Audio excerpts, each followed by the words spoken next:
بسم اللہ الرحمن الرحیم۔ السلام علیکم ورحمۃ اللہ وبرکاتہ۔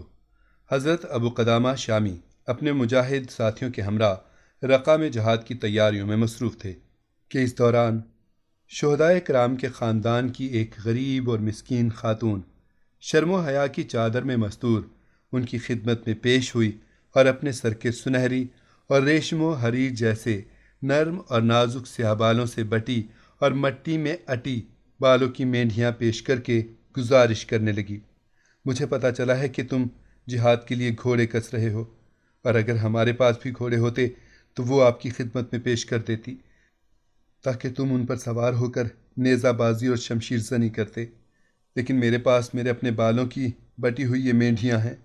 اگر یہ آپ کو درکار ہوں تو خود رکھ لیجئے، ورنہ کسی اور بھائی کو دے دیجئے۔ شاید کہ میرے بالوں پر جہاد فی سبیل اللہ کے لیے نکلنے والوں کے پاؤں کا گرد و غبار پڑ جائے اور مجھ پر جہنم کی آگ حرام ہو جائے۔ مور کے پروں جیسے سنہری اور ریشم و حریر کی مانند نرم و نازک سے بال عورتوں کی بہت بڑی کمزوری ہوتے ہیں، لیکن اس پاک باز خاتون کو اپنے حسین و جمیل شوہر کی شہادت کے بعد اپنے سر کے سنہری بال بڑھانے اور بکھیرنے کی قطعاً ضرورت نہ تھی، کیونکہ اس نے اپنے بالوں کو مجاہدین کے ان گھوڑوں کی رسیاں بنانا تھا جن کے قدموں کی ٹاپوں کی قسم اللہ تعالیٰ نے قرآن مجید میں کھائی ہے۔ ترجمہ: ان سرپٹ دوڑنے والے گھوڑوں کی قسم جو ہانپ اٹھتے ہیں، پھر پتھروں پر نال مار کر آگ نکالتے ہیں، پھر صبح کو چھاپا مارتے ہیں اور اس وقت گرد اڑاتے ہیں، پھر دشمنوں کی فوج میں اسی وقت جا گھستے ہیں۔ چنانچہ اس نے اپنے سنہری بال کاٹے اور ان کی خوبصورتی ختم کرنے کے لیے انہیں مٹی میں آلودہ کر کے مجاہدین کے گھوڑوں کی رسیاں بنا لیں، اور انہیں حضرت ابو قدامہ کی خدمت میں پیش کر کے درخواست کی کہ اگر ہم عورتوں پر جہاد و قتال فرض ہوتا تو میں بھی پیچھے نہ رہتی۔ میرے پاس میرے محبوب شوہر کی عزیز از جان یادگار ہے جسے میں دیکھ دیکھ کر جی رہی ہوں، اور میرا چاند سا خوبصورت نوخیز بیٹا جو اپنے باپ کی جائیداد کی دیکھ بھال کے لیے رقہ سے باہر گیا ہوا ہے۔ اگر وہ تمہارے نکلنے سے پہلے آ گیا تو میں اسے بھی تمہارے پاس جہاد فی سبیل اللہ کے لیے روانہ کر دوں گی۔ میرا وہ لخت جگر 15 برس کے سن و سال میں ہی شمشیر و سنان، تیر و تفنگ اور جملہ فنون سپاہ گری میں مہارت نامہ حاصل کر چکا ہے۔ جس طرح وہ حسن صورت میں عدیم المثال ہے، اسی طرح حسن سیرت میں بھی اپنی مثال آپ ہے۔ وہ قرآن کا بہترین قاری ہونے کے ساتھ ساتھ قیام اللیل اور صائم النہار بھی ہے۔ میں نے اپنے محبوب شوہر کی خواہش اور دلی آرزو کے مطابق اس کی تربیت کی ہے تاکہ وہ بھی جہاد فی سبیل اللہ کے ذریعے اپنے والد اور ماموں سے جا ملے۔ سر دست آپ یہ کام کریں کہ میرے سامنے اس رسی کو اپنے تھیلے میں ڈال لیں تاکہ میرا دل مطمئن ہو جائے کہ میری پرخلوص متاع جہاد میں رائے گاہ نہیں گئی۔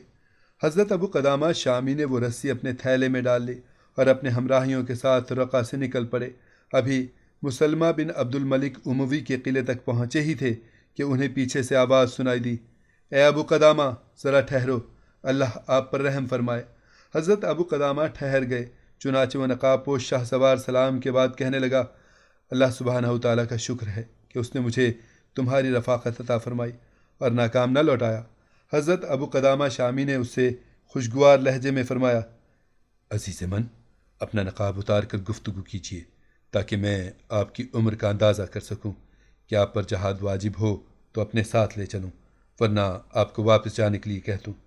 حضرت ابو قدامہ کی اس فرمائش پر گھڑ سوار نے اپنا نقاب اتارا تو وہ یوں نظر آیا جیسے 14ویں رات کا دمکتا ہوا چاند اور لشکار مارتا ستارہ ہو۔ اس عمر کے خوبصورت اور نوجوان بچے والدین کے نور نظر اور دلوں کے ارمان ہوتے ہیں۔ حضرت ابو قدامہ شامی کو اس بچے کے چہرے پر علم و حلم، جود و کرم، شرافت، دیانت، صداقت، سیادت اور قیادت کے آثار نظر آئے تو انہوں نے اس نوخیز سے پوچھا، عزیز من، تمہارا باپ زندہ ہے؟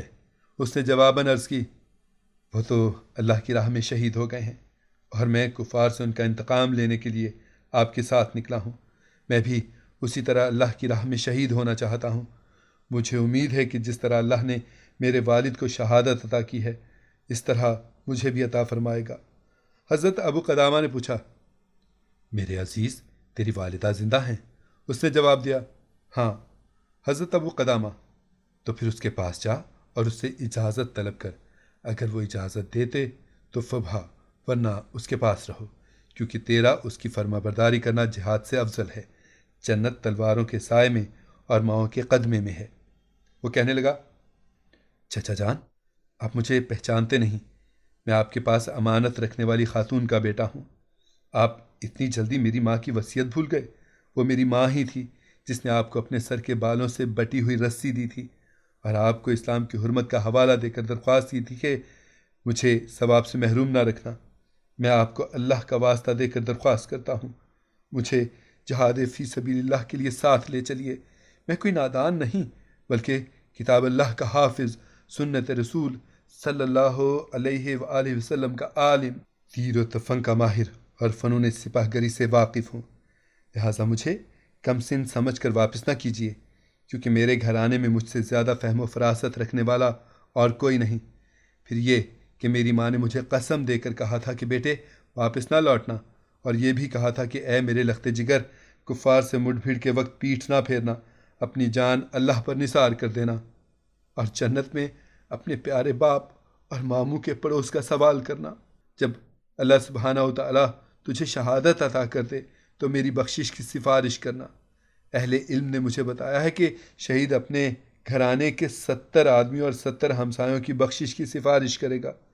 اتنا کچھ کہنے کے بعد اس نے مجھے اپنے سینے سے چپکایا اور آسمان کی طرف سر اٹھا کر کہا، اے میرے اللہ، یہ میرا بچہ میرے جگر کا ٹکڑا اور میرے دل کا پھول ہے، میں اسے تیرے سپرد کرتی ہوں۔ حضرت ابو قدامہ نے یہ بات سنی تو اس نوجوان لڑکے کے شباب حسن و جمال اور اس کی والدہ کے صبر و شکیب پر زار و قطار رونے لگے۔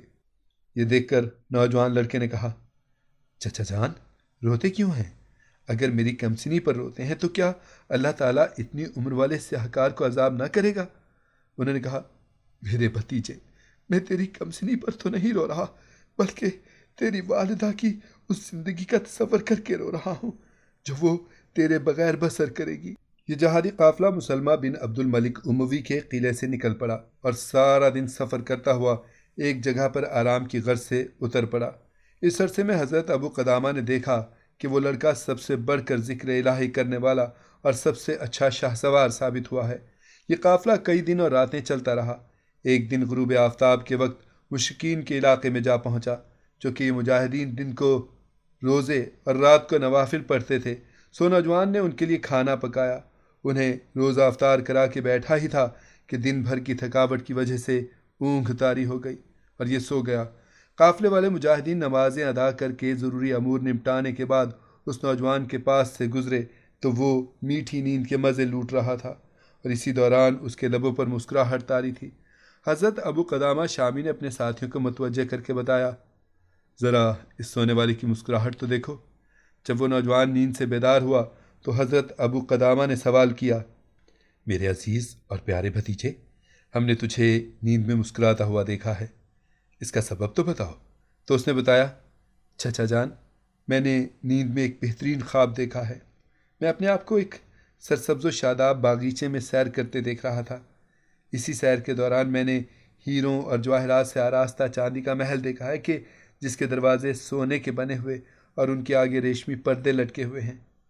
ان کے پیچھے خوبصورت نوعمر دوشیزائیں کھڑی ہیں، وہ پردے اٹھا کر مجھے دیکھتی ہیں، ان کے چہرے 14ویں کے چاند کی طرح دمک رہے ہیں۔ جب بھی مجھے دیکھتی ہیں تو کہتی ہیں کہ مرحبا، تمہارا آنا مبارک ہو۔ اسی دوران میں نے ایک خاتون کو اپنی سہیلی سے کہتے سنا، یہ مرضیہ کا شوہر ہے۔ چنانچہ انہوں نے مجھے کہا کہ آگے بڑھو، اللہ تم پر رحم فرمائے۔ میں آگے بڑھا تو کیا دیکھتا ہوں کہ اس محل کی آخری منزل پر سرخ سونے سے تعمیر کیا ہوا ایک کمرہ ہے۔ اس کے اندر ہرے رنگ کے زبرجد کا تخت سجا ہوا ہے، اس کے پائے سفید چاندی کے ہیں اور اس پر سورج کی طرح چمکتے ہوئے چہرے والی ایک خاتون بیٹھی ہوئی ہے۔ اگر اللہ سبحانہ و تعالیٰ میری نگاہ کی حفاظت نہ فرماتا تو میری بینائی اور عقل ہی کھو جاتی، کیونکہ اس کمرے کی سجاوٹ اور خاتون کا حسن بیان سے باہر ہے۔ خاتون نے جب مجھے دیکھا تو کہنے لگی، اللہ کے پیارے بندے، تم میرے لیے اور میں تیرے لیے ہوں۔ جب میں اس کے قریب جانے لگا تو اس نے کہا، رکیے اور جلدی نہ کیجیے، تم تو پرہیزگار اور متقی انسان ہو، کبھی حرکتوں سے دور رہنے والے ہو۔ میرا تیرے ساتھ ملنے کا وعدہ کل نماز ظہر کے وقت ہے، اس لیے خوش ہو جاؤ۔ یہ سن کر حضرت ابو قدامہ نے فرمایا، میرے عزیز، تم نے خیر دیکھی اور خیر ہی ہوگی۔ چنانچہ قافلے کے مجاہدین نے اس لڑکے کے خواب پر تعجب کرتے ہوئے رات گزاری۔ جب صبح ہوئی تو انہوں نے اپنے گھوڑے کسنے شروع کر دیے۔ جہاد کا منادی پکارنے لگا، اے اللہ کے لشکرو، سوار ہو جاؤ اور جنت کے لیے تیار ہو جاؤ۔ آن کی آن میں دشمن کا ٹڈی دل لشکر سامنے آ گیا، جس پر سب سے پہلا حملہ اس نوجوان لڑکے ہی نے کیا۔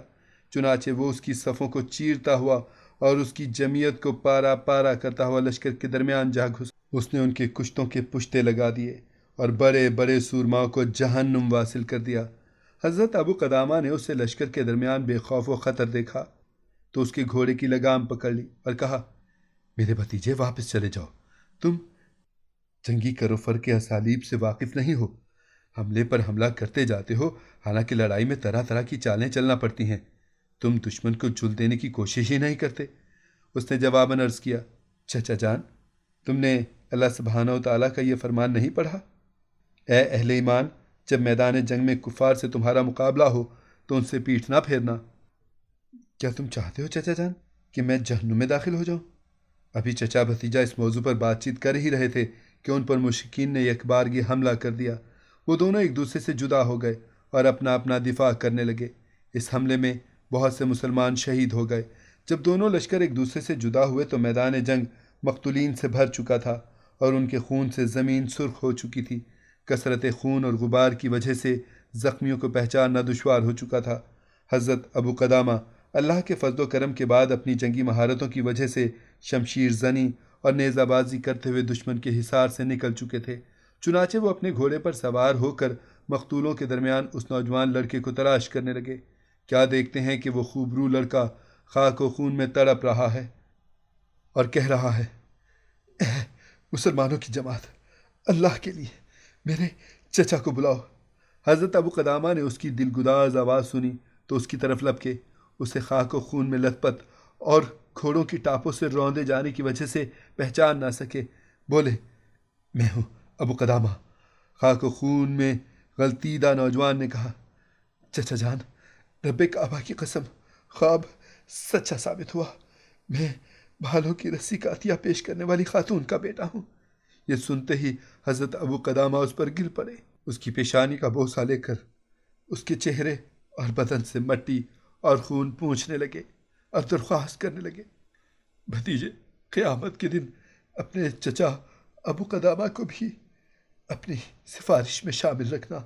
اس نے کہا، بھلا میں تیرے جیسے آدمی کو کیسے بھلا سکتا ہوں جو اپنی چادر سے میرا چہرہ صاف کر رہا ہے۔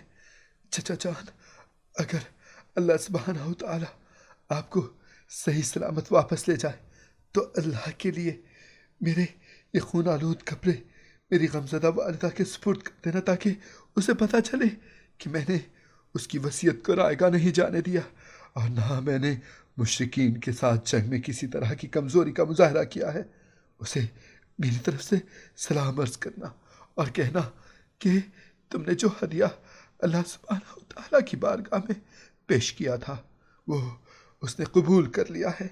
چچا جان، میری ایک چھوٹی بہن ہے، میں جب بھی گھر میں داخل ہوتا تھا تو وہ خوشی خوشی میرا استقبال کرتی اور مجھے سلام کرتی تھی۔ جب میں باہر نکلتا تو مجھے دروازے تک الوداع کرنے آتی تھی۔ اس مرتبہ جب اس نے مجھے الوداع کیا تو کہنے لگی کہ پیارے بھائی، دیر نہ لگانا اور جلدی واپس آنا، اگر وہ آپ کو ملے تو اسے میری طرف سے سلام عرض کرنا اور کہنا کہ تیرا بھائی کہہ رہا تھا، اب قیامت تک میرے بجائے اللہ تیرا حافظ و نگہبان ہے۔ اس کے بعد اس نے کلمہ شہادت پڑھا اور اس کی روح پرواز کر گئی۔ غازیان اسلام نے اسے اس کے کپڑوں میں کفنا کے دفنا دیا۔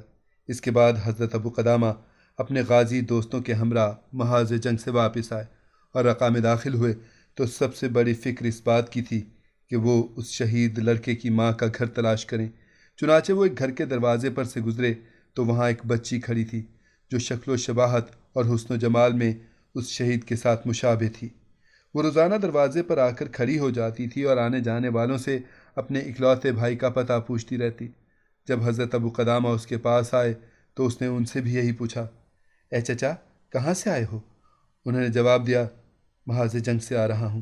وہ پوچھنے لگی، آپ کے ساتھ میرا بھائی تو نہیں آیا؟ ابھی وہ بولنے بھی نہ پائے تھے کہ وہ معصومہ پھوٹ پھوٹ کر رونے لگی اور کہنے لگی، سارے لوگ واپس آ رہے ہیں لیکن میرا بھائی نہیں آیا۔